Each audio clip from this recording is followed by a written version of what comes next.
The wind cut across the prairie like a blade, carrying dust and dry grass into the folds of Jonah's coat.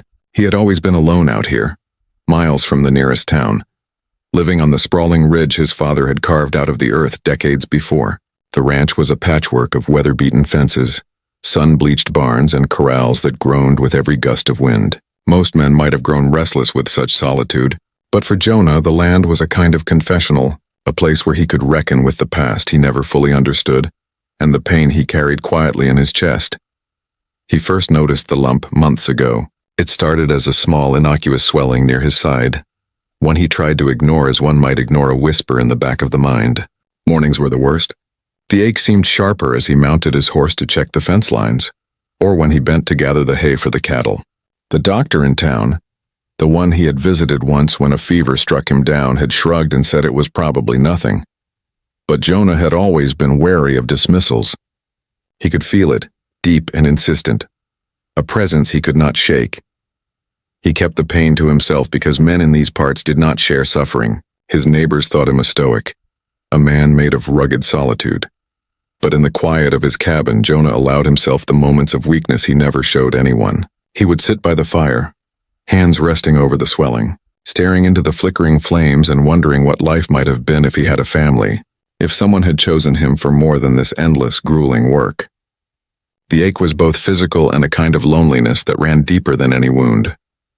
One evening, as the sun dipped behind the jagged horizon and painted the sky in streaks of crimson and gold, Jonah rode out to check the north pasture. The cattle had been restless all day, bellowing at the wind, and he knew from experience that something might have spooked them. His body moved automatically, instinct over thought, but the tumor had grown heavier, pressing into his side with every jolt of the horse. He tried to ignore it, tried to focus on the herd, but a sudden sharp pain made him gasp. His horse whinnied, shying at the unexpected noise, and Jonah felt himself stumble against the saddle. He reached the edge of the herd just as the sun disappeared, shadows stretching long across the rolling plains. He knelt beside a stray calf, its leg caught in the brambles, and began freeing it. Teeth gritted against the persistent throb in his side. As he worked, he thought of the letters he had once sent to a woman he hoped might have become more than a pen pal, a woman far east who had promised to consider a life out here on the frontier. He had never received a reply, or perhaps he had. He couldn't remember. The loneliness pressed down like a weight, heavier than any physical ache.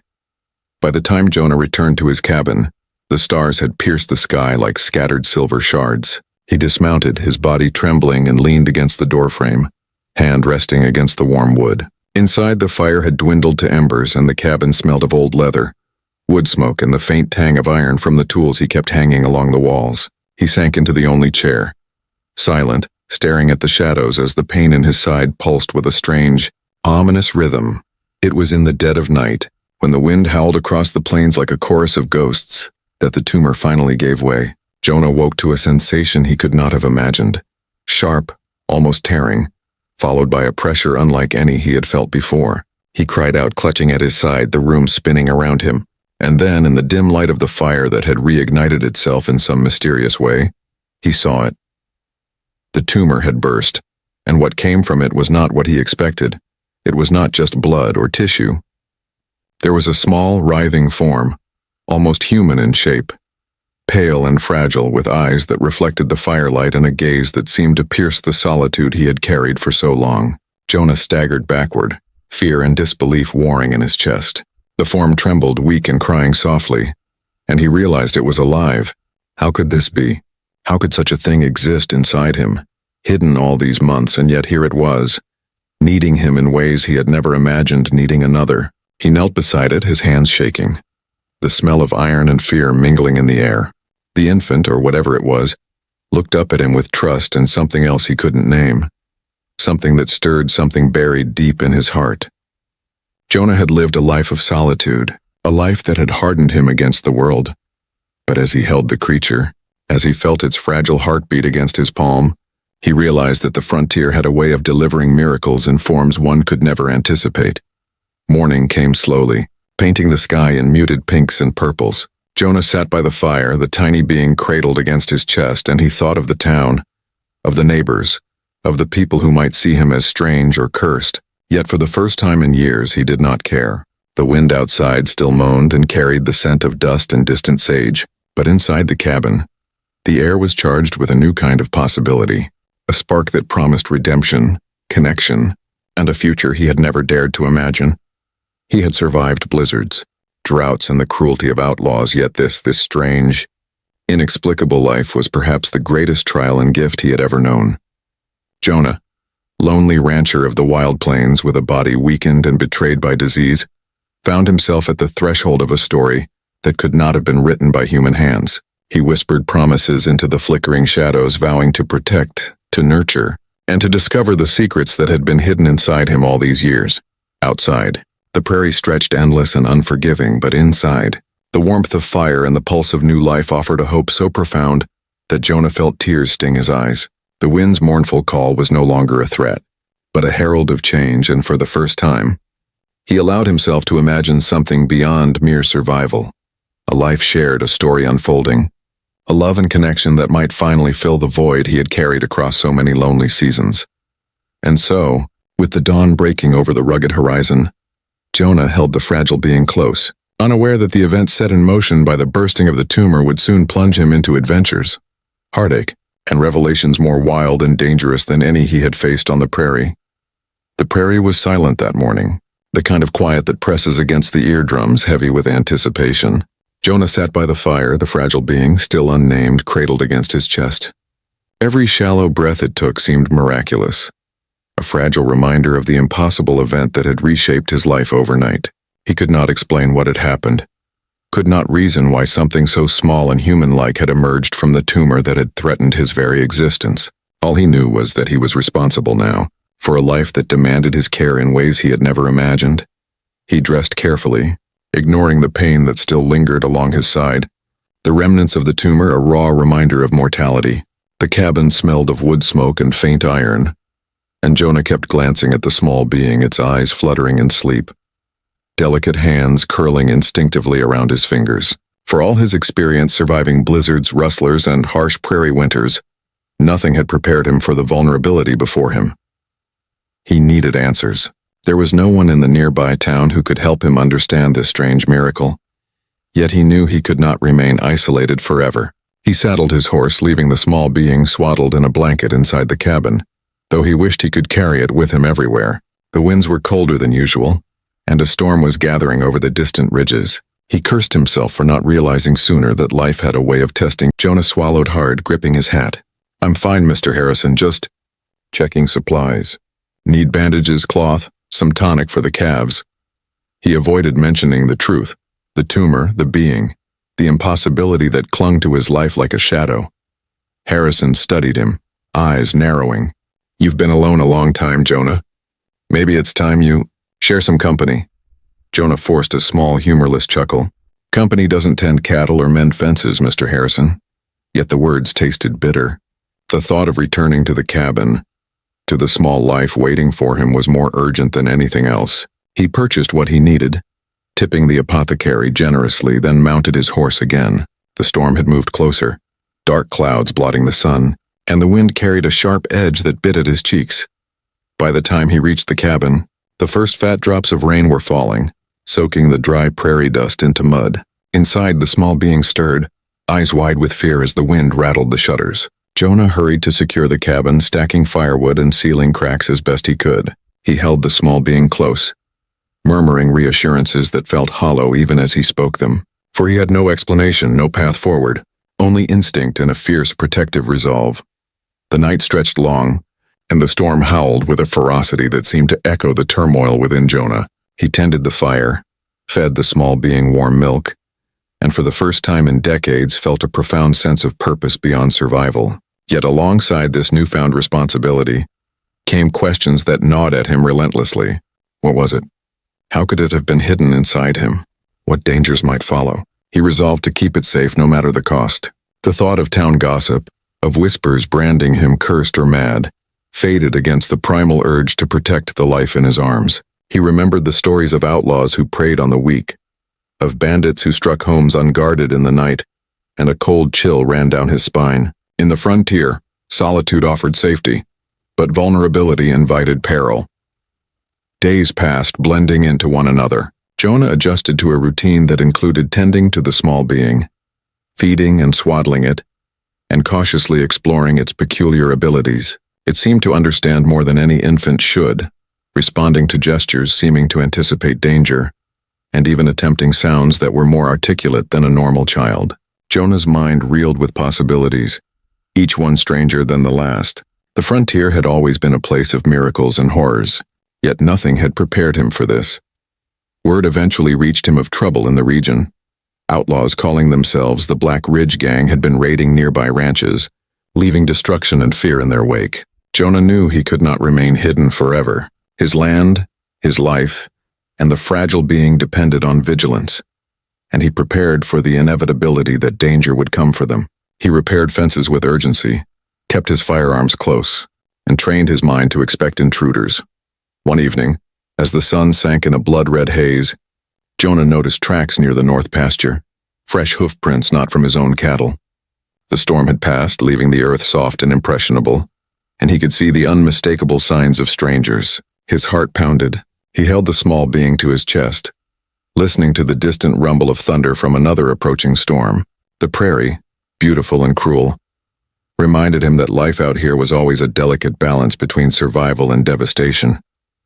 He mounted his horse and followed the tracks cautiously, aware that the presence of the small being meant he could not risk open confrontation. Yet every instinct in him screamed that action was necessary. The outlaws were near, and Jonah, loner of the plains, protector of a life that defied explanation, would not allow harm to come to what he had sworn to safeguard. The tracks led him to the ridge, where he found remnants of a skirmish, broken wagon wheel, trampled brush, and the unmistakable scent of gunpowder.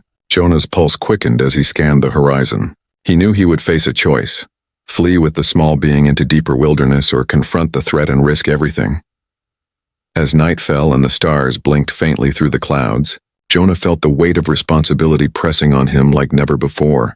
The prairie, indifferent to human suffering, stretched endless and dangerous. Yet for the first time he was not entirely alone. The small being in his arms had awakened something in him: love, protection, and a determination that burned fiercer than the fires he tended. The future was uncertain, the challenges immense, yet Jonah felt ready to face whatever came, knowing that the miracle born of pain and isolation had given him a purpose greater than survival. And as the wind whispered across the plains, carrying with it the scent of rain and distant pine, Jonah whispered a vow into the darkness. Whatever the frontier held, whatever trials awaited, he would protect this life, uncover its secrets, and face the dangers of the Wild West with courage and unyielding resolve.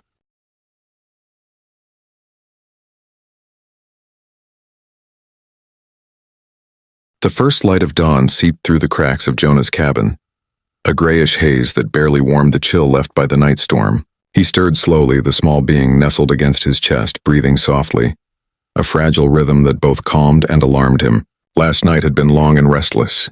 He had barely slept, haunted by the tracks he had found, by the knowledge that the Black Ridge Gang might already be circling his land, watching and waiting. He adjusted the blanket around the being, protecting it from the cold drafts that slipped under the cabin's shutters, and stepped outside to check the perimeter. The prairie stretched endlessly, wet and muddy from the previous night's rain. Jonah's boots sank into the soft earth, leaving deep impressions that mirrored the weariness pressing on his heart. He scanned the horizon, eyes straining for any sign of movement, any glint that might betray the outlaws. The wind carried the faint smell of smoke from a distant campfire, though he could not tell if it was from hunters, travelers, or the Black Ridge Gang. Every instinct screamed caution, yet a part of him longed for the company of another human, someone who might understand the strangeness of the past few days. Solitude had been his companion for years, but now it was a hollow comfort. He returned inside, heart hammering, to find the small being awake, eyes wide and alert. Jonah felt a surge of protectiveness that went beyond reason, and he whispered softly, promising safety and warmth. The being reached out, tiny fingers curling around his hand in a gesture that seemed almost human, almost knowing. And Jonah shivered. It was impossible, yet undeniable. The creature recognized him, trusted him, and in its gaze lay a silent plea that pulled at his heart like a lasso tightening around his chest. By mid-morning, Jonah decided he could not wait any longer. He had to find someone who might help him, someone who could offer guidance or at least a semblance of understanding. He packed provisions carefully, making sure the being would be safe in a basket lined with blankets. Each step of preparation was cautious, methodical, and driven by the instinctive knowledge that exposure could invite danger, both from the outlaws and from curious neighbors who might not comprehend the miracle he harbored. As he rode toward Redstone, the sun broke through the clouds in weak shafts, casting long shadows over the muddy prairie.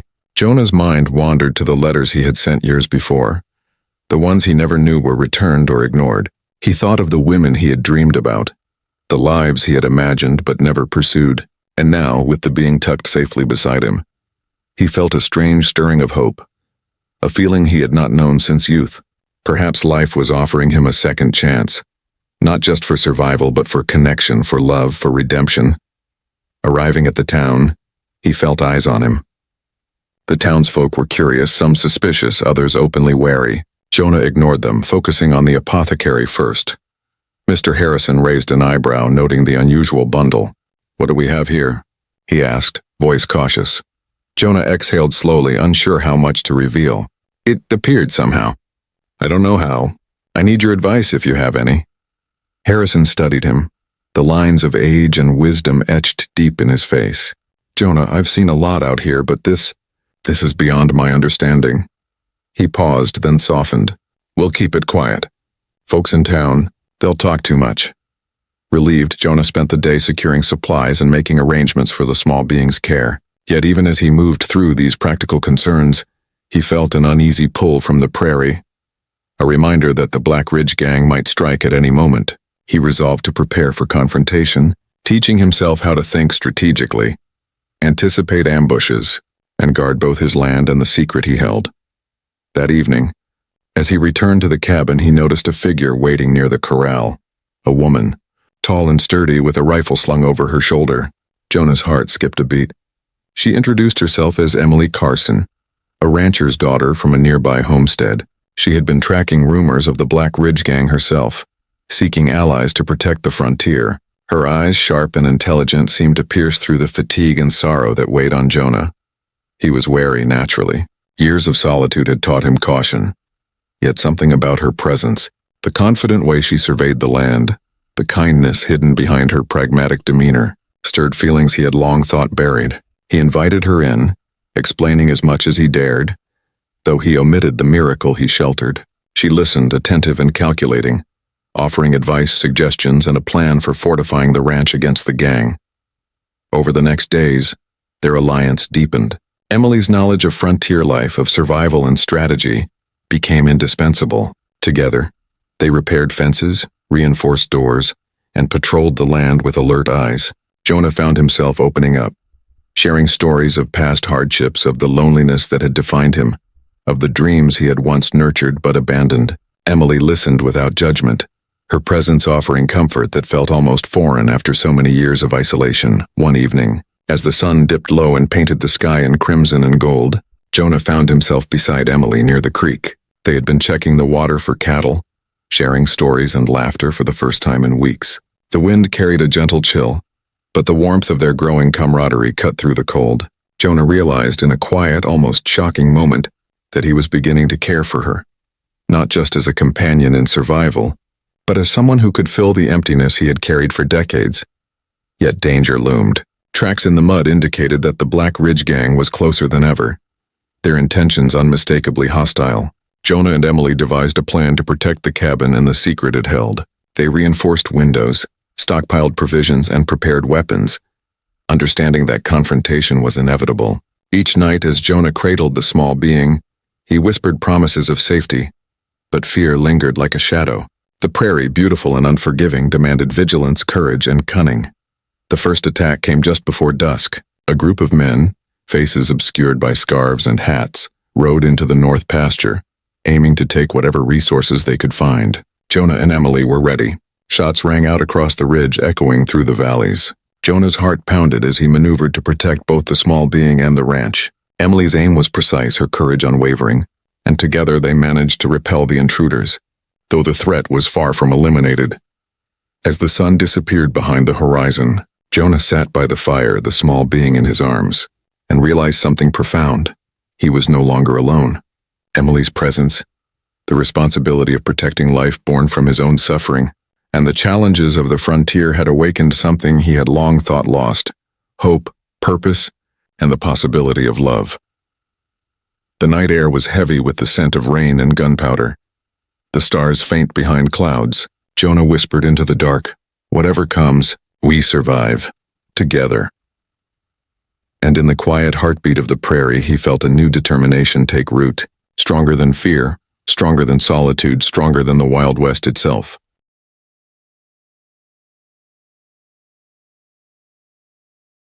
The prairie woke to a muted dawn, the sun struggling to pierce the heavy gray clouds that hung low over the rolling plains. Jonah sat on the porch of his cabin, the small being nestled in a blanket at his feet. He had kept watch all night, eyes scanning the horizon for any sign of the Black Ridge gang whose audacity seemed to grow with each encounter. The events of the past days had changed him. He was no longer the solitary rancher, hardened by years of isolation and hardship. Now he carried a secret that defied explanation, a fragile life that depended on him, and a growing connection with Emily, whose presence stirred emotions he thought had been buried forever. Emily arrived as the wind shifted, the dust swirling around her boots. She carried provisions for the day, a rifle slung over her shoulder and a steely determination that Jonah had come to rely upon. Her gaze softened as she saw him, a rare tenderness that contrasted with the frontier's harshness. Together, they moved with purpose, reinforcing fences, checking the livestock, and patrolling the perimeters. Jonah marveled at how naturally her presence fit into his life, how her voice, calm yet commanding, had begun to fill spaces that had long been empty. Yet beneath the routine, unease lingered. Jonah had begun to notice subtle changes in the small being, its eyes sharper, movements more deliberate, almost as if it understood far more than its form suggested. Sometimes it would respond to gestures, anticipating danger, or fix its gaze on distant horizons where no human threat existed. Jonah had long been a man of reason, yet he could no longer deny the extraordinary nature of the life he harbored. Curiosity wrestled with fear, and he resolved that one day he would uncover the truth of its origin, though the frontier offered no easy answers. That afternoon, word came from the neighboring homestead. A traveling preacher had arrived in Redstone, preaching salvation, judgment, and moral reckoning. Jonah had never been a man of faith, but the preacher's reputation was unsettling. He demanded the townsfolk report any unusual happenings, stirring rumors of curses and divine signs. Jonah felt the weight of secrecy tighten around him. If anyone discovered the being, if whispers reached the preacher's ears, their fragile sanctuary could collapse in an instant. He confided in Emily that night, under the flickering light of the fire. "I don't know what it is," he said, voice low, almost a whisper. "And I don't know if anyone else would understand. Or accept it." Emily reached out, hand brushing against his. "Then we protected ourselves. That's all that matters, Jonah. We survived together. Whatever comes." Her certainty, unwavering and gentle, ignited a warmth inside him he had not felt in years. It was the kind of connection born not of convenience but of shared struggle and trust, a bond forged in fire and danger. The following days brought relentless work and preparation. They reinforced the cabin with heavy beams, stockpiled food and water, and dug hidden escape routes, should the outlaws attempt a direct assault. Jonah taught Emily how to move silently, how to track signs in the mud, and how to anticipate ambushes. She taught him to read the land, to sense weather changes and animal behavior. Together, they became a force, a partnership strengthened by mutual respect and necessity. One evening, as the prairie sun dipped low, Jonah found himself opening up in ways he had never done before. He spoke of his youth, of letters written and never answered, of the loneliness that had defined him. Emily listened, eyes bright with understanding, and for the first time, Jonah allowed himself to believe that love, real, human connection, was possible even for a man hardened by isolation. The small being stirred between them, sensing the emotional shift, its tiny hands reaching toward Jonah with a trust that both humbled and strengthened him. Yet peace was fleeting. The Black Ridge gang had grown bolder, emboldened by tales of Jonah's isolation and the rumors of his unusual life. One morning, tracks appeared near the north pasture, unmistakably fresh, the hoofprints of multiple horses converging toward the cabin. Jonah and Emily readied themselves, knowing that a confrontation was inevitable. They moved with precision, positioning themselves strategically, the small being safely hidden in a concealed alcove of the cabin. As the outlaws approached, Jonah felt a surge of adrenaline. The first shots rang out, echoing across the prairie, followed by the sharp reports of rifles and the distant whinnying of startled horses. Jonah's body moved instinctively, every action fueled by the desire to protect the small being and the life he had begun to build with Emily. Together they repelled the attackers, but not without consequence. The cabin's shutters were splintered, a section of fence destroyed, and Jonah felt the cold, gnawing realization that the gang would return more determined than ever. That night, as rain pattered against the roof, Jonah sat by the fire, holding the small being close. Emily knelt beside him, her presence a balm to his frayed nerves. He whispered to the being, promising safety, care, and a future even as uncertainty loomed. The frontier was unforgiving, yet in that fragile circle of warmth, hope flickered like the firelight. In the days that followed, as dusk fell, the first riders appeared, silhouettes against the fading sky. Jonah and Emily took their positions silently, breath steady, hearts pounding. The first volley of gunfire shattered the quiet, and the prairie erupted into chaos.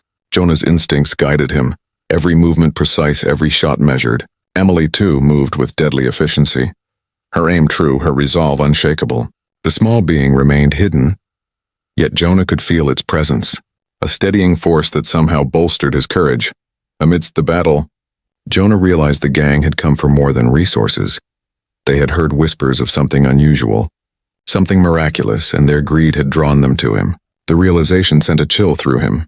He fought with all his strength, knowing that failure would not only cost their lives, but the life of the small being, whose very existence defied explanation. After hours of struggle, the gang retreated, leaving behind the wounded and the broken. Jonah and Emily tended to their own injuries, breaths ragged, muscles burning, yet a sense of grim triumph settled over them. The cabin stood battered but unbroken, and the small being slept peacefully, unaware of the danger that had swept so close. Jonah felt a rare surge of hope, a sense that they could endure, that the frontier could be tamed not just by guns and grit, but by courage, love, and the extraordinary presence of a miracle born from pain. In the aftermath, questions arose that Jonah could not ignore.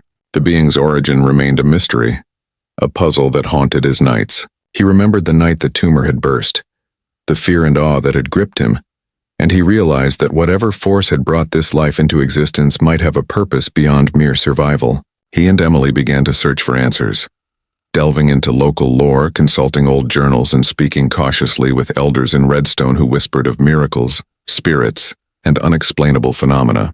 Each clue deepened the mystery, revealing hints that this life was entwined with the very fabric of the frontier, a secret older and stranger than Jonah could have imagined. Amid these challenges, Jonah and Emily's bond grew stronger. Evenings were filled with quiet moments by the fire, shared stories of past wounds and hopes for the future, and subtle touches that hinted at emotions neither dared fully voice. Jonah felt the stirrings of love, raw and untested but undeniable. Emily, too, seemed drawn to him, her confidence and strength complementing his own guarded heart. The frontier, harsh and relentless, had become a backdrop for something fragile and beautiful, a love forged in adversity, strengthened by shared struggle and anchored by the extraordinary life they protected. One night, as stars glittered faintly behind the clouds, the small being stirred and spoke its first words, a whisper barely audible but clear, "Safe." Jonah and Emily froze, hearts pounding, the enormity of the moment settling over them. The being was not only alive but aware, intelligent, and perhaps even sentient beyond human understanding. Jonah felt a profound responsibility, a weight of guardianship that surpassed anything he had ever known. The following days brought uneasy calm. Jonah and Emily fortified defenses, monitored the horizon, and continued their search for clues about the being's origin. Rumors of the miraculous spread quietly through neighboring homesteads, whispers that some considered blessings, others curses. Jonah's once lonely existence had transformed into a complex web of duty, love, and the unrelenting demands of the frontier. Each day tested their courage, each night reinforced their bond, and the small being remained a central force in their lives, shaping their decisions, fears, and hopes. As the story neared its peak, Jonah realized that survival alone was no longer enough. He had to confront the mysteries of the being, the intentions of the Black Ridge Gang, and the moral dilemmas that arose when human desire collided with the extraordinary. The frontier demanded not only strength but wisdom, empathy, and an understanding that some forces were beyond control. Yet, armed with Emily's partnership and the miracle at his side, Jonah felt prepared to face whatever storms the prairie would send next, and so, as night settled across the plains, the wind carrying whispers of danger and destiny, Jonah held the small being close, Emily beside him, and vowed silently that no matter the trials ahead, outlaws, storms, or the mysteries of life itself, they would endure, protect, and discover the truths hidden within the miracle born from his own suffering. The prairie morning arrived in a hush, the horizon a pale wash of golden gray. Jonah stood outside the cabin, the small being cradled in his arms, feeling the weight of the past weeks pressing upon him like the relentless prairie sun. Storms had come and gone. Outlaws had attacked and retreated, and the secrets of the being's origin had remained elusive, whispering at the edges of his consciousness like a wind stirring the tall grass. Yet today he sensed a change, a subtle shift in the air, as if the frontier itself were holding its breath for what was to come. Emily appeared at his side, boots sinking slightly into the damp earth, eyes alert and bright. Together they surveyed the horizon, scanning the ridges and valleys where danger often lurked. The Black Ridge Gang, though weakened by previous confrontations, remained a threat. Jonah knew their attacks would escalate if he did not act decisively, yet a deeper concern tugged at him. The truth behind the being's miraculous appearance, the mystery that had transformed his life and challenged every belief he had held. That afternoon, an old hermit arrived at the cabin, a gaunt figure with eyes that gleamed with uncanny knowledge. He introduced himself as Thaddeus, a wanderer versed in the arcane tales of the plains, legends long whispered among the townsfolk. Jonah was skeptical, yet something about Thaddeus's presence commanded attention. The hermit asked to see the being, and upon laying eyes on it, his face shifted from curiosity to awe. "This child," Thaddeus murmured, "is a vessel of life and spirit, born not of ordinary means. It carries a part of the prairie itself, its resilience, its knowledge, its memory. The tumor that birthed it was no mere illness. It was the body's conduit, a doorway for something extraordinary to enter your world." Jonah's heart raced. He had known the being was unlike anything he had encountered. Yet to hear it articulated, to have its origin described so plainly, both terrified and humbled him. He looked at Emily, who nodded in quiet understanding. They were guardians now, entrusted with a life that surpassed all conventional understanding, a miracle woven into the harsh fabric of the frontier. Before they could absorb the full weight of Thaddeus's revelation, a scout from the Black Ridge Gang appeared on the ridge, signaling that the outlaws were massing for a final assault. Jonah and Emily moved quickly, fortifying the cabin, positioning themselves for the inevitable confrontation. The small being, though fragile, seemed aware, its gaze sharp and commanding in a way that belied its size. Jonah realized that the child might not be merely a passive force. It could influence the outcome of the battle, guide them through danger in ways human strategy alone could not. As dusk fell, the prairie erupted into chaos. The Black Ridge Gang attacked with ferocity, but Jonah and Emily, guided by instinct, preparation, and the subtle cues of the being, countered with precision. Gunfire echoed across the ridges, dust and smoke swirling in the last light of day. Jonah felt the familiar ache in his side, a reminder of mortality. Yet he pushed forward with a strength born of purpose. Emily fought alongside him, fearless and precise, their partnership seamless in its synergy.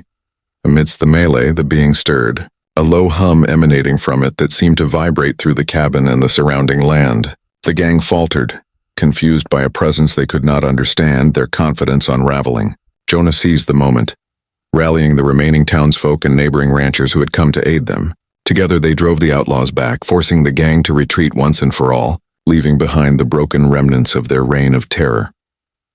As night fell and silence returned, Jonah knelt by the fire, holding the small being close. The storm of bullets and fear had passed, leaving only the soft crackle of flames and the cool whisper of wind across the prairie. Emily sat beside him, their hands intertwined, eyes reflecting both relief and the deep unspoken bond that had grown over weeks of shared struggle. Jonah realized that he was no longer a lonely rancher. He had a family, a purpose, and a miracle that had transformed his life entirely.